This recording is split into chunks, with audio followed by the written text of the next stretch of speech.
One from UNHCR, more than 800,000 people which arrived in Greece in 2015, and at the beginning of 2016, in January, we even saw that this trend was continuing and that numbers were not going down.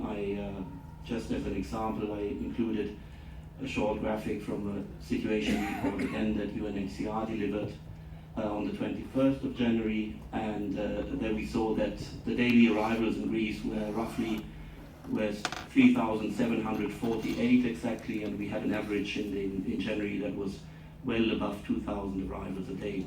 So in that context, next slide please.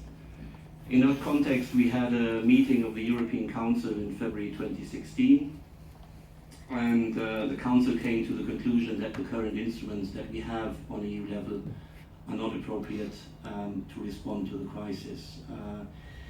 As I said before, DG ECHO can deliver humanitarian aid, but only in third countries. So we could intervene in Turkey, we could intervene in Fyrom, we could intervene in Serbia, but we had limited means to intervene in member states like Slovenia, Croatia, or Greece, where all we could do was basically provide assistance through the civil protection mechanism. So member states request assistance, and then on a voluntary basis, other member states would offer assistance like tents, blankets, heaters, generators. But that was not sufficient to respond to the crisis, in particular to the situation in Greece.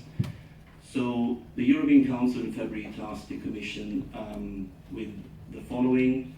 So they thought it would be necessary to put in place the capacity for the EU to provide humanitarian assistance internally. In doing so, they wanted the Commission to build on the experience of the EU Humanitarian Aid and Civil Protection Department, ECHO, and the European Council invited the Commission to make a concrete proposal on this matter. Next slide, please.